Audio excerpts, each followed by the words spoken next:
Pues buenas tardes, bienvenidas, bienvenidos a todos los que están en esta segunda mesa de Seminario Horizontica, la utopía posible, ahora es 2022. La siguiente mesa va a trabajar sobre identidades de la formación docente. Y para ello, pues tenemos a tres ponentes que han enriquecido el trabajo. Ellas son la doctora María Elizabeth López Garnica, la doctora Aimee López González y la maestra María del Pilar Buentella Sosa. Muy rápidamente comparto algunos datos generales de su trayectoria profesional. La doctora María Elizabeth López Garnica es profesora en educación primaria, licenciada en educación primaria, también tiene una licenciatura en educación permanente, maestría en desarrollo humano y un doctorado en ecoeducación.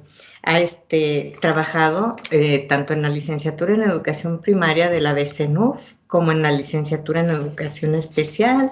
Ha realizado diversos talleres, sobre todo con CDFAC, por su perfil de desarrollo humano, y actualmente coordina el proyecto institucional de tutoría en la institución que presenta el día de hoy esta mesa. A su vez, la doctora Aimee López González es licenciada en psicología con especialidad en psicología educativa, tiene una maestría en psicología de la educación con una perspectiva psicoanalítica, tiene la especialidad en psicoanálisis clínico de Freud y Lacan. Ella ha trabajado procesos psicoterapéuticos breves, estratégicos y existenciales. También tiene un diplomado en tanatología.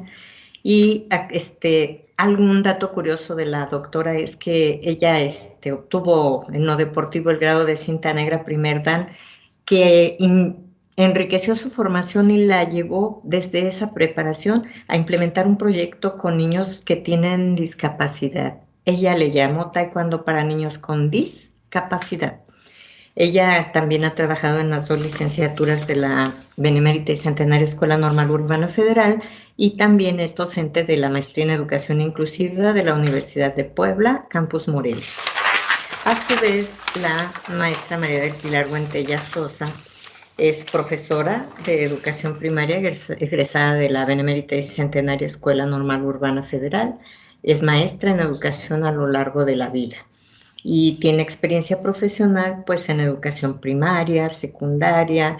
Ella trabajó en la Escuela Normal Rural Vasco de Quiroga de Tiripetío, donde durante 7 años fue docente y también fue subdirectora académica, y actualmente se desempeña como profesora, como docente en diferentes cursos en ambas licenciaturas de la Escuela Normal Urbana Federal.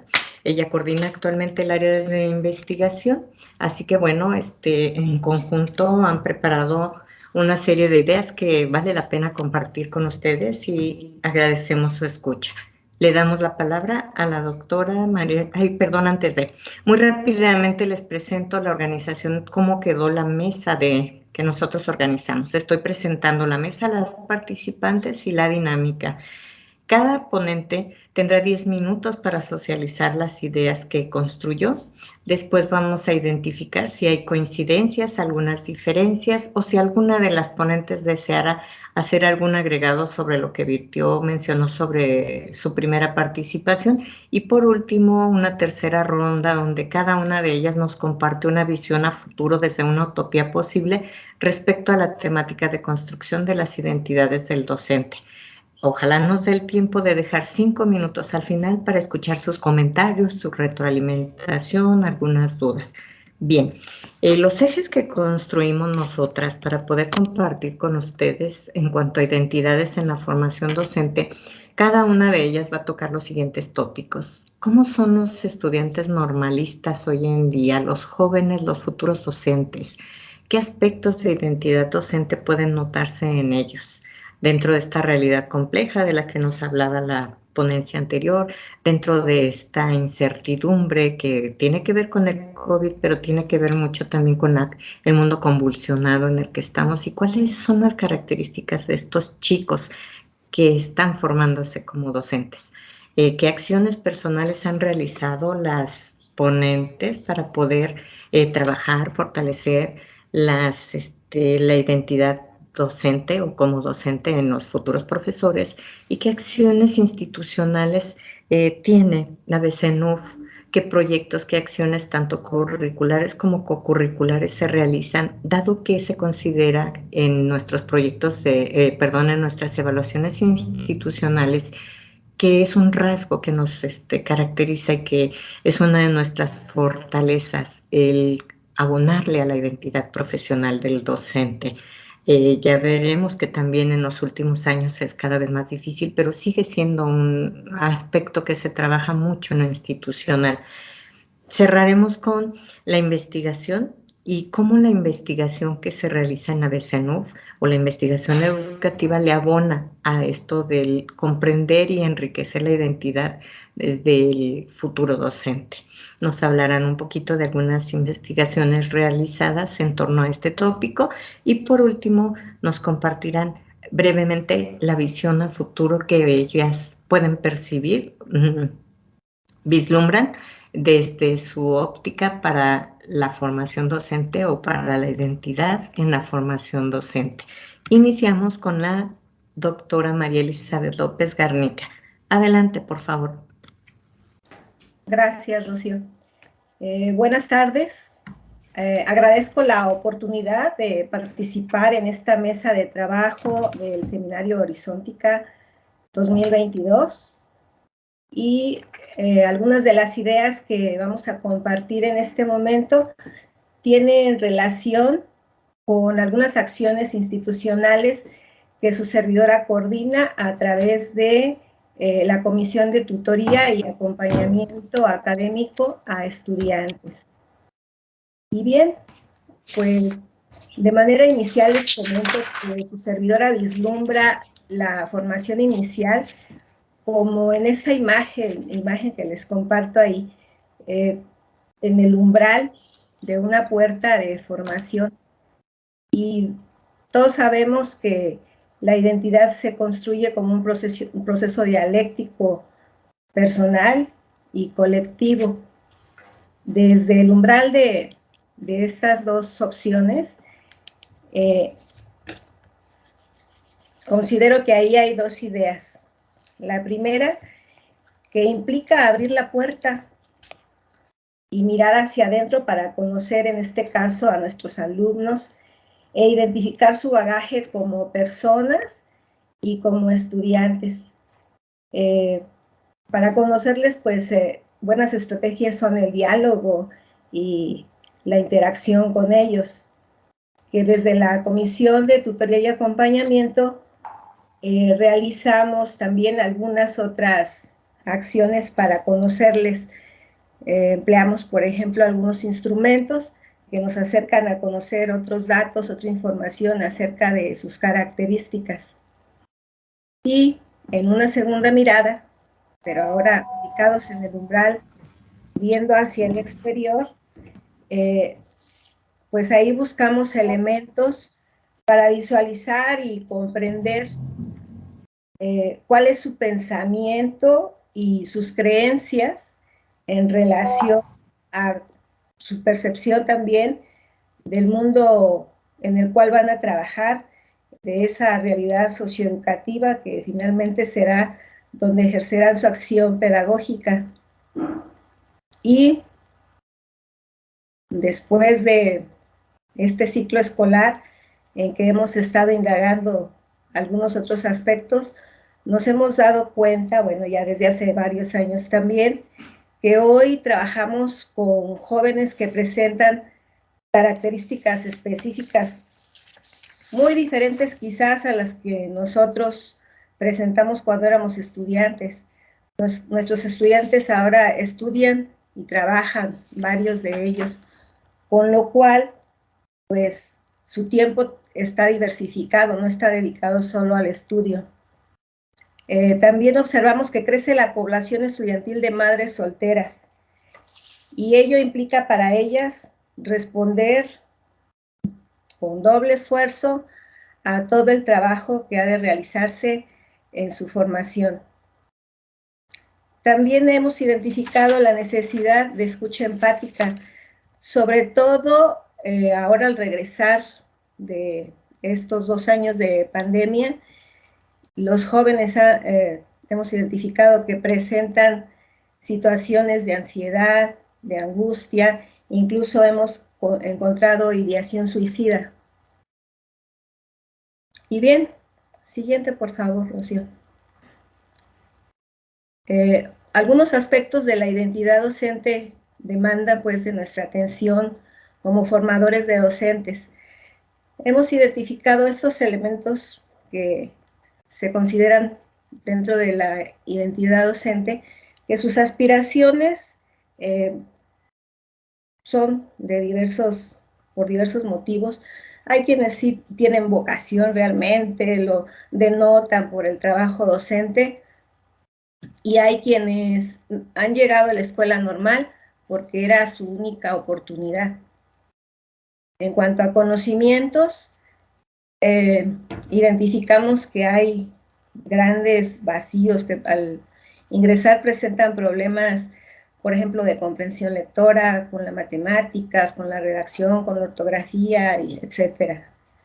Entre las habilidades localizamos que cuentan con habilidades para el manejo de las tecnologías de la información y la comunicación.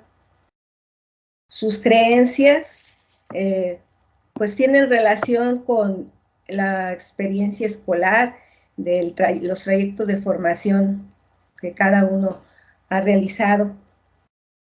Sus valores y actitudes también pues son muy cercanos en cuanto a varios de ellos a la cultura del hedonismo, y el objetivo ahí para todos sí es ejercer la docencia a futuro.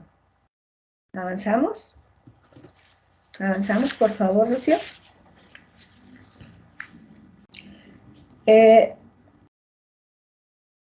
Al reflexionar cómo podemos favorecer la identidad profesional con los futuros docentes, desde un enfoque humanista, comentamos que es muy importante, sí, el ejemplo, como lo señala Einstein.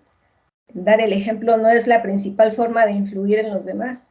Señala él que es la única, o sea, la forma más fuerte de influir con quienes trabajamos, en nuestro caso como docentes. Y también muy necesario es realizar nuestro trabajo con pasión, mostrar ese amor por lo que hacemos, la convicción en el hacer, además de enfocarnos en lo prioritario y salir de la zona de confort. Al salir de la zona de confort, predicamos para el cambio. ¿Avanzamos? Siguiente, por favor. Y bien, aquí de manera más amplia voy a comentar un poco acerca de qué consiste algunas de las acciones que hemos emprendido durante este ciclo escolar para favorecer la identidad docente de nuestros estudiantes. Estamos integrando el programa institucional de tutoría y acompañamiento a estudiantes. En este ciclo escolar iniciamos con 3 tipos de tutoría. La tutoría de ingreso, que consiste en un curso de inducción, donde presentamos a nuestros jóvenes las características generales de trabajo en la institución, a fin de que no entren con tanto susto y miedo de que aquí qué voy a hacer y cómo se organizan las situaciones de trabajo. Entonces hay un curso introductorio, hay una tutoría grupal, donde cada grupo de la escuela normal tiene asignado un docente tutor, mismo que se encarga de identificar o de que a él se le comuniquen las situaciones especiales o los requerimientos que haya en cada grupo. Y la tutoría individual, a través de la cual se realizan talleres de 2 tipos, a los que pueden accesar los jóvenes de manera voluntaria. Estos se han programado semestralmente y hay fechas específicas para su realización.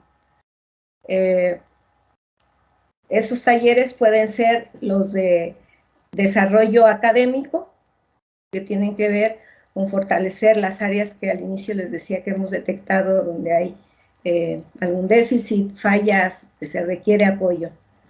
Y los talleres de desarrollo personal que tienen relación a temáticas que coinciden con los momentos, digamos, de su desarrollo evolutivo. En este momento les interesan temáticas, por ejemplo, como las que hemos trabajado de sexualidad humana. Tuvimos un taller, por ejemplo, de gestión del miedo, la angustia y la tristeza. El día de ayer tuvimos un taller que se denominó Se busca novio, no violencia. Y bueno, para este trabajo es bastante, pero nos están apoyando algunas instancias externas con quienes hemos realizado convenios de colaboración y pues afortunadamente hemos tenido gran respuesta por parte de los jóvenes. También en esta tutoría individual atendemos aquellas necesidades socioemocionales que presentan nuestros jóvenes. Hace un momento les decía, tenemos jóvenes que hemos identificado con ideación suicida y muchas otras situaciones, y entonces es necesario atenderlo, darles el apoyo, y en ello colaboran con nosotros estas instituciones. ¿Avanzamos? Y bueno, desde la utopía posible, algunas tareas que se vislumbran en la institución para contribuir en el proceso de construcción de la identidad profesional de nuestros jóvenes docentes, pues requerimos avanzar en la integración de este programa de tutoría, porque nos damos cuenta de que vamos prácticamente iniciando y falta programar todavía otros aspectos, por ejemplo, la normatividad más enfocada hacia este trabajo, como se desarrolla en otras instituciones de educación superior, y fortalecer más el acompañamiento académico y de desarrollo personal, además de fortalecer la formación de los docentes tutores. Bueno, esto, si realizamos un curso de capacitación donde nos apoyó la Benemérita Universidad Autónoma de Puebla, pero falta, este es un camino por el cual aún hay que navegar otro buen rato. Y bueno, aquí dejaría esta primera intervención. Gracias. Muchas gracias, doctora. Enseguida le vamos a solicitar a la doctora Aimee López González, sea tan amable de compartirnos sus ideas. Adelante, por favor. Muchas gracias. ¿Sí me escucho bien ahí?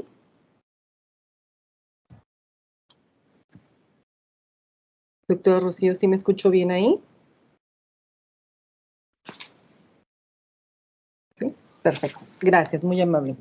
Bueno, pues yo agradezco que me hayan permitido la oportunidad de estar aquí en este evento de Horizontica 2022. Es un gusto y un placer este intercambio de conocimientos, de experiencias. Y en ocasiones les digo a mis alumnos de duelos cognitivos, ¿no? Que nos permiten crecer a la reflexión y al análisis. Bien. Bueno, pues yo trabajo en la licenciatura en Educación Especial. Esta investigación nace hace algunos años en el ciclo escolar 2018-2019, titulada Una identidad desde la praxis docente en la licenciatura de Educación Especial cuarto grado. Nosotros aún a estas alturas trabajamos con el plan 2004 en la licenciatura de Educación Especial y bueno, cuarto grado nos permite un acercamiento y un acompañamiento con los alumnos más cercano y nos permite reflexionar y conocerlos un poquito más, desde cómo se van construyendo y cómo van emergiendo todo este proceso de aprendizaje de ese ser docente a través de la práctica. Y bueno, con esto hay una cuestión que se plantea mucho ahora en educación, una educación inclusiva o una inclusión educativa, lo cual hay muchos diálogos que contradicen, emergen, coinciden con estos dos conceptos. Sin embargo, bueno, hablando de esto, lo que planteábamos nosotros en cuarto grado era generar una cultura por la inclusión, es decir, ir más allá de simplemente una educación inclusiva, ¿no? Sino hablar desde una cultura. Y para esto retomo a Herbert en 1978, cuando él plantea que la cultura no es llegar a transformarse de manera material, sino coincide o tiene que ver con un cambio y una transformación desde el alma. Y bueno, retomando la Agenda 2030 en el objetivo 4 de los 17 que lo conforman, el objetivo 4 dedicado a la educación, nos habla de garantizar justamente esa educación inclusiva para todos. En este para todos, bueno, los alumnos de educación especial entran en conflicto y en una disyuntiva muchas veces al ver que los materiales teóricos con la realidad de repente son muy diversos, son muy diferentes. Y en cuarto grado trabajamos en unidades de servicios de apoyo, es decir, con niños que enfrentan barreras para el aprendizaje. Trabajamos en los CAPEP. Los CAPEP son centros educativos que pertenecen a preescolar o educación especial. Sin embargo, estos espacios reciben a niños que enfrentan barreras para el aprendizaje desde el área cognitiva, desde el área de motricidad, lenguaje, comunicación, ¿no? Y también están los centros de atención múltiple, donde muchos de estos niños son atendidos, pero con discapacidad, que están en condiciones de discapacidad severas, que muestran dificultad para acceder a escuelas regulares, ¿no? Y a su aprendizaje. Y bueno, todo esto tiene que ver, ¿por qué? Porque, bueno, la Rosa de manera muy linda, muy romántica, nos plantea que una experiencia tiene que ver con todo el sentir, con todo el ser del maestro, con todo el ser de la persona, donde va incorporado lo corporal, la carne, el hueso, el sentir, y toda esta experiencia que tiene que ver con él, cómo lo atribuye eso que sucede en su alrededor y cómo lo interpreta eso que sucede con lo que él mismo está sintiendo, lo cual me parece como muy interesante y por ello retomo algunos textos de los alumnos cuando hicieron sus reflexiones en este acompañamiento. Retomamos a la alumna Karina, cuando ella dice en algún momento, el maestro enseña más allá de los contenidos en la clase. Y entonces esto nos coloca en una situación de que sí son importantes los contenidos, pero entonces, ¿qué es lo que enseña el maestro? Enseña ese ser que se expone en ese momento, en ese enseñar a través de su conducta, a través de sus actitudes, a través de lo que él es, a partir de cómo percibe y cómo se percibe a sí mismo con el otro y con la otra edad. Está otro sentir también de la alumna Xiri, cuando ella manifiesta, bueno, que hay una exigencia por parte de su maestra tutora, que le exige ciertos contenidos y este ideal y esa expectativa que la madre tiene sobre su propio hijo, donde ella se enfrenta a estas exigencias, pero también a estos miedos que ella lo reflexiona posteriormente, estas frustraciones por esas exigencias propias de la cotidianidad, ¿no? Y bueno, me parece como importante cómo ella empieza a dar sentido a esta situación que ella vive, que ella experimenta. El siguiente momento, bueno, retomo una situación, un diálogo con uno de los alumnos que me parece muy interesante porque él tenía un alumno con el cual se dirigió un poquito más su atención. Cuando le cuestiono el motivo, me dice que porque, bueno, tiene más posibilidades, más potencial en comparación a sus demás compañeros, efectivamente, pero finalmente estaba excluyendo a sus demás alumnos, ¿no?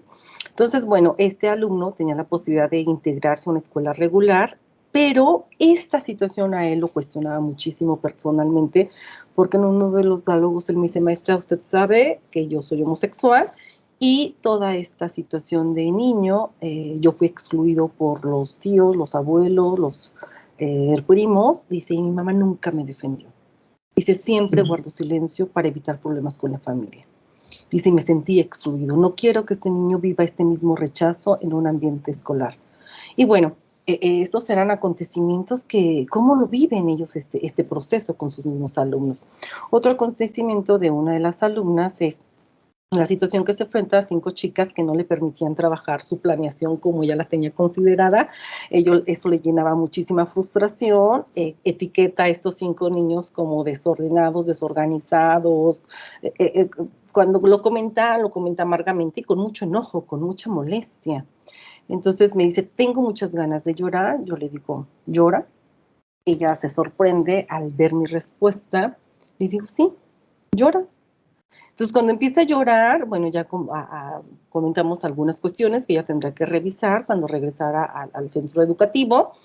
Regresa refiriendo que los juzgó severamente a estos niños. Me dice, maestra, los juzgué severamente a estos niños, fui muy injusta con ellos, conocí un poco de su historia y esto me hace verlos de manera diferente.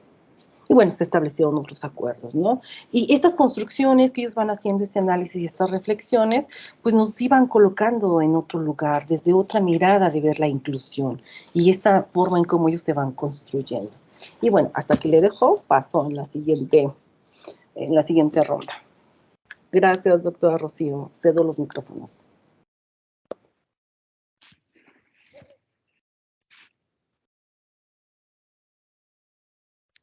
Muchas gracias, doctora. Vamos a continuar con la maestra María del Pilar Buentella en su primera participación. Adelante.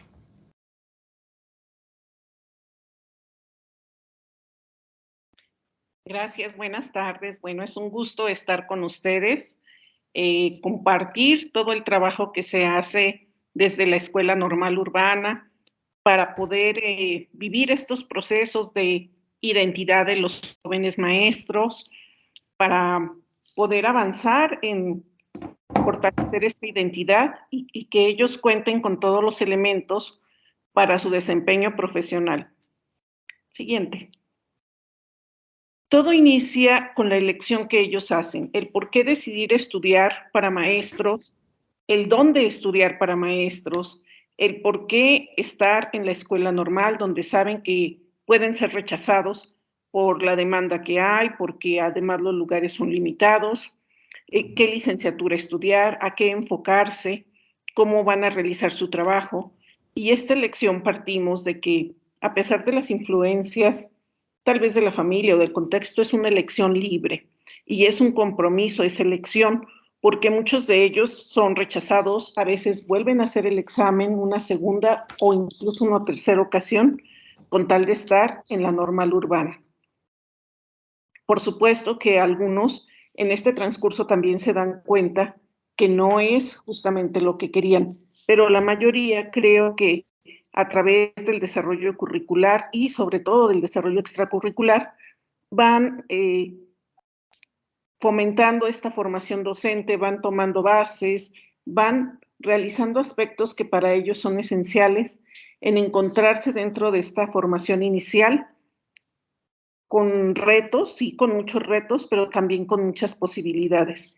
Esto lo presencia en la siguiente, gracias, en los primeros contactos, lo cual se va dando a través de una inmersión gradual, donde primero van a unas observaciones, posteriormente a unas prácticas, van descubriendo las culturas escolares, van descubriendo todo lo que implica el ser maestro, hasta llegar a 4º grado, donde realizan sus prácticas profesionales y tienen la oportunidad de estar durante un ciclo escolar de forma intermitente y ver todo lo que significa o todo lo que hay que hacer, la gran labor que hace un maestro, todo lo que implique esos desempeños. Sí, gracias a la siguiente.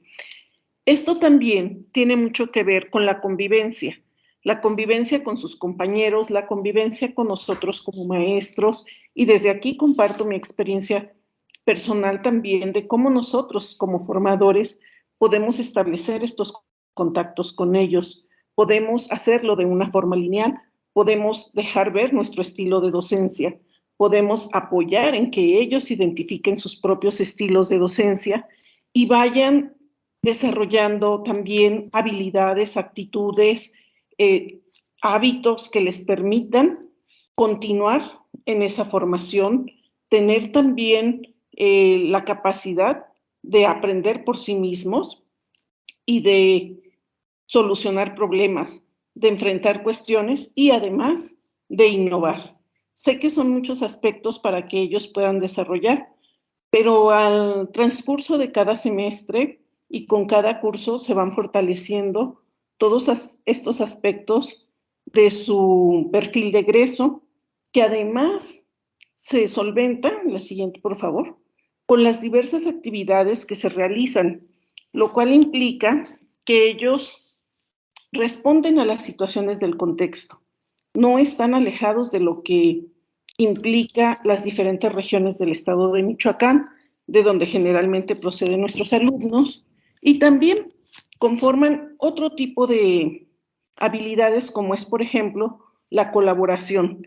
Cuando hay alguna actividad que desarrollar, pues obviamente no todos tienen las mismas habilidades, a veces hay diferencias, a veces hay roces entre ellos, pero que cuando logran las cosas saben que es posible un trabajo en conjunto, no en estar viendo quién lo hace mejor o eso, sino de poder sacar adelante un trabajo de forma conjunta, de equipo. ¿Sí? También todas estas posibilidades se dan en la práctica cuando ellos tienen que vivir en los contextos, en los diferentes lugares de práctica, una serie de actividades que se van dando durante todo el ciclo escolar. Y esto tiene que ver a veces desde servir, desde el contacto con los padres de familia, desde el contacto con otros maestros, con sus tutores y por supuesto en la convivencia con los niños y con sus alumnos, que también son a veces jóvenes o adolescentes y hay que responder a ello, ¿no? A las necesidades que ellos presentan. En esta construcción de su identidad, llegan al 4º grado, donde ya son capaces de identificarse y de decir, soy maestro, soy maestra, de contar con esta profesión y saber el impacto que tiene, saber toda la huella y todo lo que puede trascender la profesión docente. Muy bien. En sus inicios profesionales, ellos pues continúan su formación permanente, dejan atrás su formación inicial y estos inicios no son sencillos. Todos sabemos que los maestros nobles enfrentan en problemas graves al principio, donde si no hay una red fuerte, donde si esas habilidades que se dieron o esos valores que se propiciaron durante la formación inicial no se ponen de manifiesto, seguramente tendrán tropiezos y problemas fuertes. Pero también la posibilidad de continuar preparándose, de continuar estudiando, de establecer contactos, redes de apoyo y de ir obteniendo todas las gratificaciones que puede brindarnos la profesión.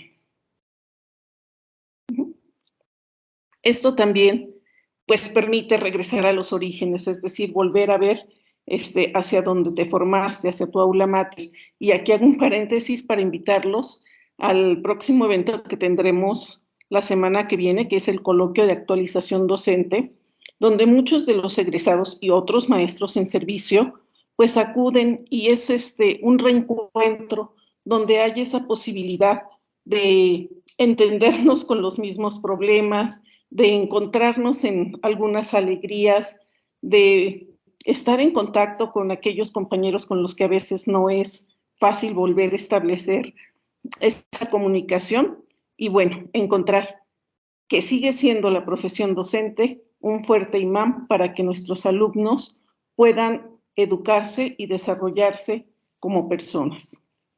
Gracias. Gracias, doctora Pili. Bien, observamos, por cuestiones de tiempo voy a recapitular y a rescatar las coincidencias. Observamos cómo las 3 compañeras que trabajan en una misma institución formadora de docentes hablan de la fortaleza que tiene el proceso de desarrollo curricular con el abordaje de los cursos, los contenidos, la sistematización que se le da a los procesos de práctica desde la observación en el primer semestre hasta llegar al 8º semestre con 23 semanas de prácticas y cómo estas prácticas tienen, las 3 hablan de la importancia que tiene el contacto con las escuelas primarias, su futuro universo de trabajo, el contacto con los maestros titulares, la manera en la que se seleccionan las escuelas primarias de práctica también, puesto que tenemos bien sabido en la institución cuánto puede contribuir este universo de prácticas desde el primer contacto hasta las 23 semanas de prácticas. Creo que podemos identificar también que otra de las grandes, o de los grandes componentes al que se le apuesta para la construcción de la identidad profesional en esta formación inicial, pues son las actividades extracurriculares que caracterizan a la Escuela Normal Urbana Federal, y ahora con este proyecto de tutoría pues se espera todavía fortalecerlo más. Si les parece, me gustaría, por cuestiones de tiempo ya, si alguna tiene algo que agregar, o nos vamos a cuál sería su visión a futuro. ¿Algo que quieran agregar o nos vamos a la tercera fase? Solo puntualizar, ok, perfecto, gracias. Puntualizar cómo las tres hablan de un proceso complejo en donde interactúan los procesos de socialización con los entornos de práctica, con los iguales, con los maestros, obviamente asesores normalistas, con los maestros de grupo, es decir, esa interacción social que les ayuda a identificarse, a encontrarse en el otro, a parecerse a, sí, a querer ser como. Y con ese desarrollo cognitivo, obviamente, que se va dando desde sus procesos de maduración del primer semestre al octavo, por último, también con procesos de desarrollo de la moralidad, de lo ético, cómo se va desarrollando y cómo se va enriqueciendo desde el primer semestre hasta, decía la doctora Pilar en una de sus diapositivas, hasta sentirse maestro, hasta decir soy maestro, porque en el séptimo y octavo semestre, pues en las escuelas primarias durante 23 semanas los pequeños ya les dicen maestra, maestro. Los maestros de grupo les pedimos mucho también que les llamen maestra, maestro. Los maestros de la escuela normal, cuando vamos a visitar prácticas, a los grupos de práctica, a nuestros alumnos normalistas, a los futuros docentes les llamamos maestro o maestra, como una manera también de apoyar ese proceso, esa construcción de la identidad. Bien, vamos entonces, doctora Aimé, enseguida la maestra Pilar y por último la maestra Elizabeth.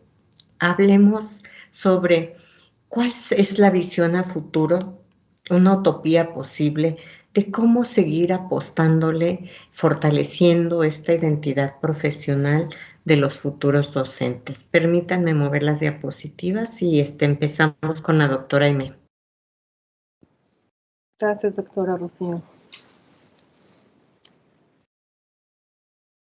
Bien, bueno, dentro de esta investigación lo que hicimos fue rescatar varias categorías. Entre esas, bueno, los jóvenes se dan cuenta que su historia de vida es muy importante porque es la que se juega y se expone en el espacio y el espacio público.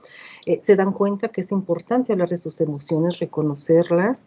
Es importante un ambiente áulico donde sea no práctico, sino donde se viva la praxis, es decir, esa dialogicidad en el espacio educativo. La calidad no tiene que ver tanto, bueno, sí, con los conceptos que se nos han venido virtiendo en los diferentes textos, pero tiene que ver también con cómo se asumen ellos como personas, como seres humanos, como sujetos para estar frente al otro que muchas veces está en falta porque tiene una discapacidad. Hablan mucho los valores, el amor y el reconocimiento hacia sí mismos. Y bueno, el ser docente aquí fue una parte muy interesante porque los maestros de educación especial se consideran que son responsables y que tienen un gran peso por fomentar la cultura por la inclusión. Entonces, esta es una parte muy, muy importante.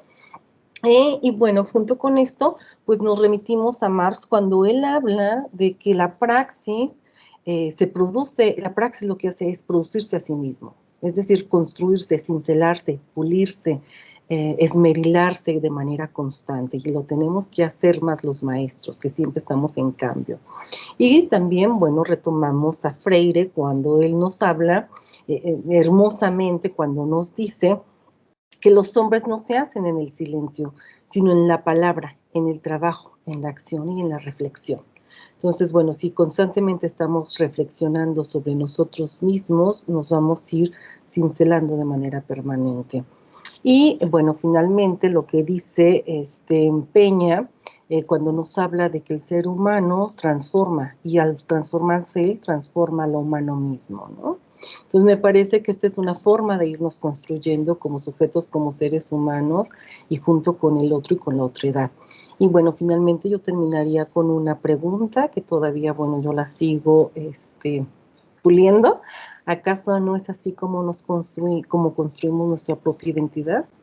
Y bueno, no solamente desde la mirada educativa, sino desde los diferentes ámbitos en los que como seres humanos nos movemos, ¿no? Una pregunta. Gracias, doctora Rocío. Agradezco.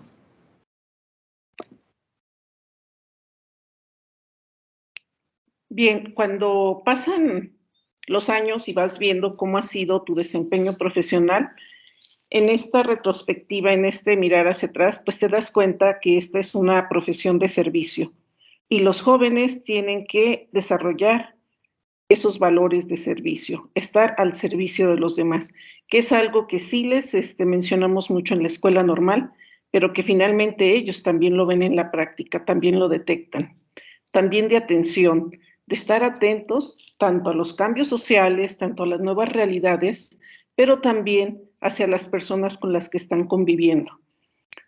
Estar atentos a las necesidades, estar atentos a las situaciones que van transitando, a los retos que también los niños viven, a los problemas que enfrentan los papás.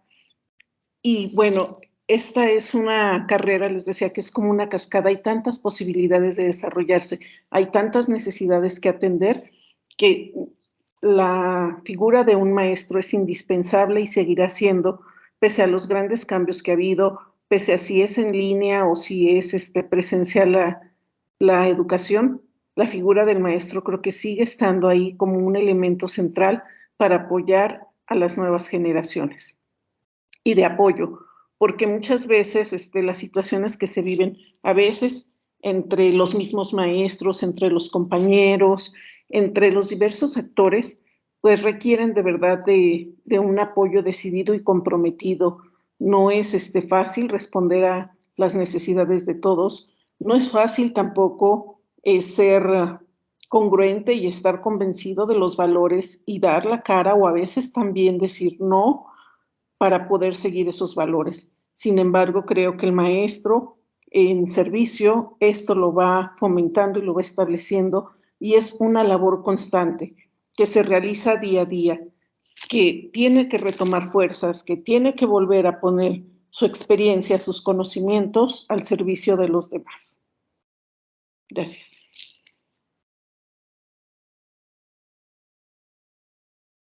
Doctora Elizabeth, desde su experiencia, desde su formación, ¿hacia dónde podemos orientar nuestras acciones para fortalecer esta identidad profesional en los futuros docentes? Y usted hablaba un poco del papel del propio formador. Creo que es otra de las grandes coincidencias de las tres. La maestra María del Pilar lo acaba de decir nuevamente.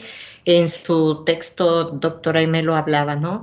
El joven, el futuro docente, también se va formando en función de sus propios asesores, cuando se va identificando con la profesión, cuando observa el hacer de sus propios docentes, de ahí la relevancia de la función del formador, ¿no? Del formador de formadores. Maestra Eli, ¿qué nos podría comentar al respecto? Pues sí, en la escuela normal creo que algo que en lo que coincidimos casi todos los docentes es precisamente en favorecer que el trabajo se realice a conciencia, que se realice, decía, con amor.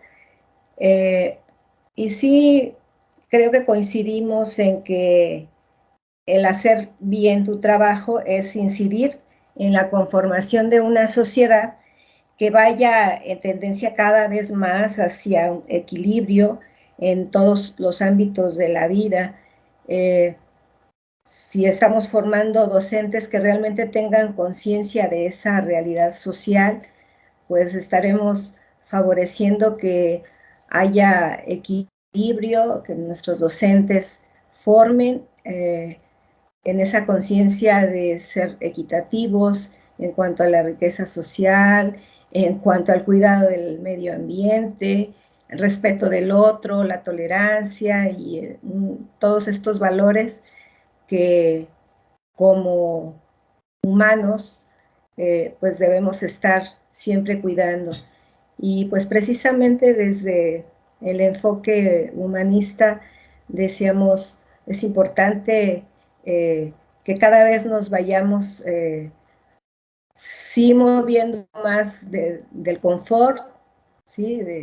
Hacia esta parte de la transformación, porque esta sociedad es así, cambiante, no podemos querer quedarnos realizando el trabajo de formación como se hacía en antaño. Creo que la nueva generación de docentes que estamos ahora aquí presente, somos conscientes de estas nuevas formas, esta innovación que hay que emprender, de la importancia de la transversalidad, de trabajar realmente todos a favor de el pensamiento creativo, del pensamiento crítico y de fortalecer esta necesidad del nuevo docente que responda a las características de esta sociedad actual.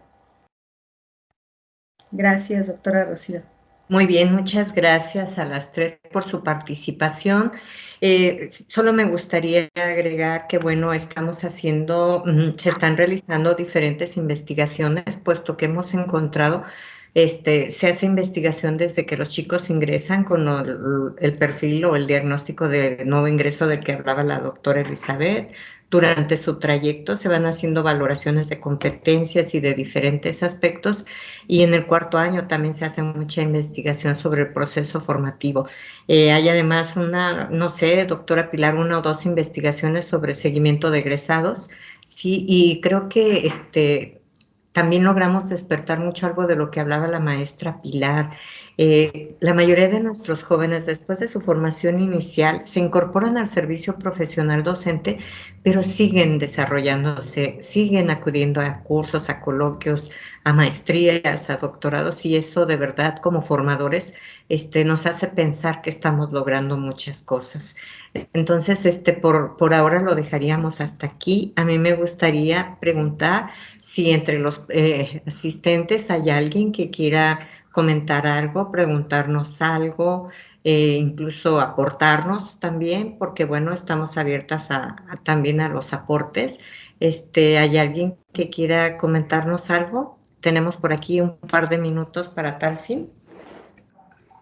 Por ahí alguien levantó la mano. Sí, estoy viendo el doctor Rubén Gómez Martínez. Adelante, doctor Rubén. Le digo maestro porque usted fue mi maestro. Gracias. Doctor Rubén, Gracias. adelante.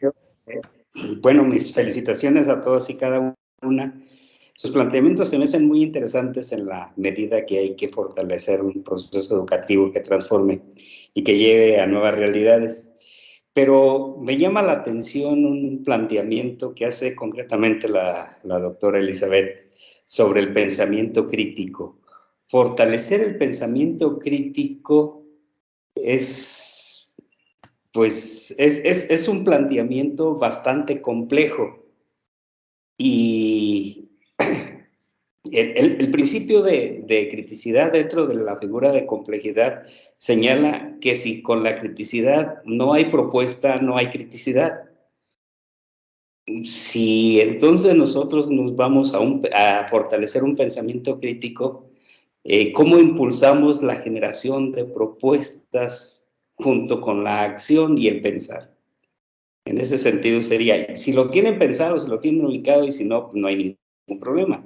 Nada más está hecho el planteamiento desde eso. Muchas gracias y nuevamente mis felicitaciones.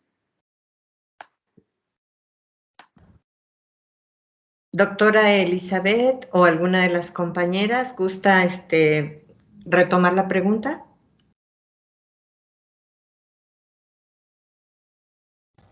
Doctora Elizabeth, ¿cómo podemos favorecer el desarrollo de ese pensamiento crítico en la formación inicial para que ellos realmente logren proponer, crear? Sí, como bien dice el doctor Rubén, es un planteamiento complejo donde inciden diversas aristas, las cuales hay que considerar. Precisamente todos los ámbitos tendrán que abonar para poder construir ese pensamiento crítico. Entonces, parte, sí, mucho desde esta formación inicial de docentes, empezar a sentar bases y construir, sí, desde esta vida que vamos favoreciendo en la construcción de la identidad docente, sí con la lectura, sí con el análisis, con la contrastación y la reflexión de la acción cotidiana, en el hacer, sí, de la práctica docente, también de nuestra práctica y de nuestro hacer como personas en los entornos en donde nos movemos, porque pues somos seres sociales, somos entes sociales, y también influyen otras dimensiones del ser humano que habrá que considerar. Entonces, coincido con usted, doctor Rubén, es complejo, pero muy necesario trabajar en pues esta construcción de la identidad docente, construir ese aspecto.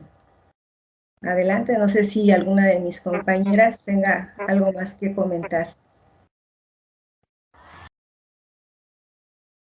Sí, yo creo que es muy interesante si hacemos un poco de retrospectiva. La escuela normal se ha caracterizado por ir a la vanguardia en muchas cuestiones. También de sus egresados por ser líderes, líderes académicos, líderes sociales, líderes políticos incluso. Pero bueno, esta cuestión va evolucionando, va reevolucionando, va cambiando, se va transformando. Y en efecto, ahora ya no se trata solamente de la capacidad aislada, individual de algunos egresados que han brillado y han dejado huella tanto en lo educativo como en diferentes sectores. Ahora se trata justamente lo que comenta el maestro Rubén, de esa capacidad de hacer propuestas, esa capacidad de dejar huella a través de diferentes cuestiones. Como ustedes saben, nuestra normal, principalmente somos mujeres, alumnas, sobre todo alumnas, es un gran porcentaje de un personal femenino, y algunas maestras. Bueno, ahí sí, no somos más maestras que maestros, pero todo esto a nosotros nos ha llevado a reflexionar sobre aspectos muy importantes. Ahora el papel de la mujer ha cambiado. Las maestras, las nuevas maestras, se entienden desde otras posiciones, se miran desde otras posiciones y no por eso dejan de ser equipo o de hacer propuestas, aún en las situaciones más complejas y complicadas que puede haber. Hoy se ocupan orientaciones desde la más elemental y las más sencillas sobre, por ejemplo, la alimentación, la crianza, hasta cuestiones particularmente muy delicadas, como son, por ejemplo, la violencia contra la mujer o las cuestiones en que se tiene que poner pues la equidad, el equilibrio, la no violencia, las situaciones de prever la paz, de promover la paz, de una educación para la paz, sobre todo en nuestro estado de Michoacán, a veces tan conflictuado, a veces en el que ya nos hemos acostumbrado a situaciones muy complejas y complicadas, y es justamente donde las maestras tienen que dar respuesta. Y las maestras de manera conjunta, como equipo. Bueno, pues eso serían algunas de las propuestas que me consta que hacen las maestras que ya están en servicio y también las chicas normalistas. Gracias. Por último, doctor Rubén, comentarles que creo que desde la investigación que hacemos en la escuela hasta las investigaciones que hacen nuestros propios estudiantes para sus procesos de titulación, podemos notar cómo se evoluciona y en muchos casos, no en todos, en muchos casos se logra ese pensamiento crítico a veces desde las propias temáticas que están eligiendo los jóvenes o los futuros docentes para su titulación. Las temáticas son innovadoras, ya estamos rebasando las didácticas que se cargaban mucho hacia allá, hacia las estrategias de español, de matemáticas. Ahora hay temáticas como las que hablaba la maestra Pilar, Creo que hay muchas cosas, gracias por su pregunta, porque además nos deja pensando también. Yo creo que es lo mejor de una pregunta cuando nos mueve la conciencia y nos permite también empezar a buscar por dónde andamos.